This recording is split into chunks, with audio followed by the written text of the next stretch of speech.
discussions, like talking about a real world situation.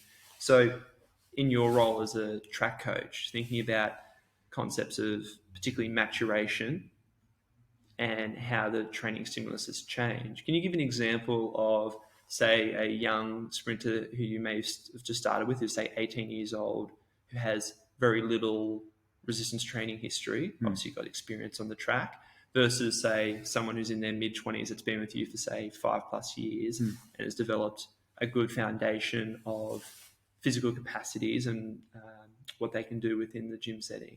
Yeah, I think the key things that change are that the stimulus magnitude needs to be much higher to create change in the older and more physically mature, particularly within that sporting domain, right? They need much higher stimulus, right? So how you organize your training around allowing them to actually be exposed to that and making sure that you're doing it in a smart way so that they're not going to break down with injury. Yes. With the younger person who has less exposure, you're trying to, as you said, you're trying to develop more of those broad base of physical features, some of them being metabolic, some of them being, developing more tissue. So if you get a young sprinter in, they typically don't have as much muscle mass as someone who's 5, 6, 7 years older than them.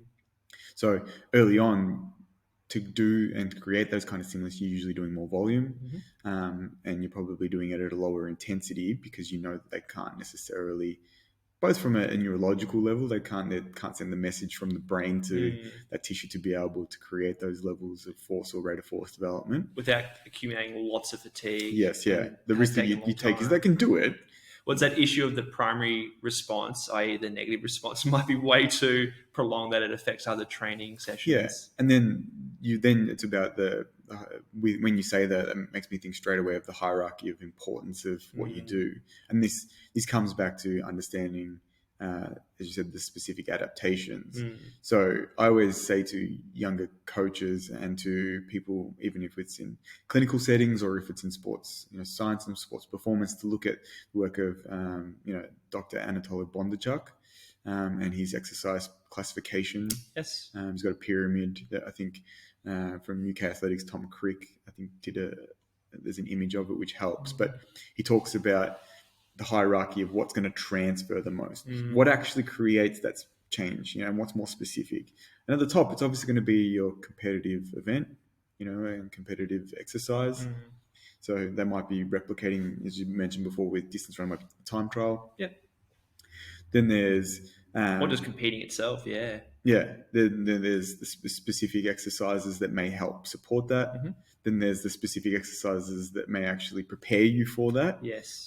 All those different tasks. And then there's general underlying physical capabilities. And that might be like, abdominal strength and, and lumbar pelvic, strength and stability. It might be, development of, if it's in distance running, like developing calf and ankle complex strength and stability. Yes. It might be developing some of those really basic underlying elastic, bouncing and jumping properties.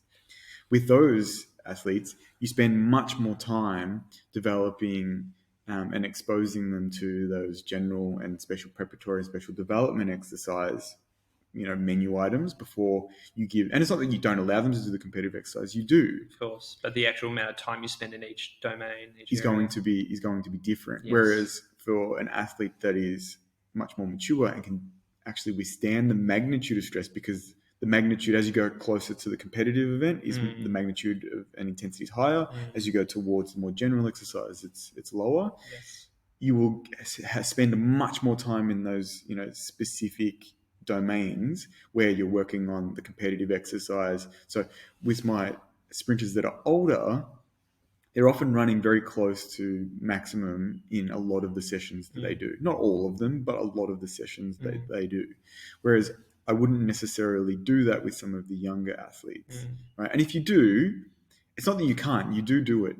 The volume that they can do will be much less. Yes. Right? And that might be, you might work at that volume in meters. If it's a sprinter, if it's a distance runner, for instance, it might be in kilometers or whatever it is. But the total volume that they can carry out in one session and across a week is going to be less than that, for that less mature athlete in terms of training history compared to the more mature athlete. Yes. And so they're the sort of interplays that it doesn't mean that the adaptation isn't going to be maximized by doing that more specific and competitive event.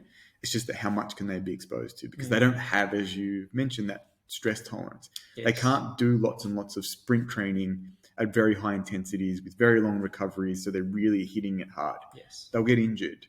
Whereas a top athlete who's done lots and lots and lots of that training can do more.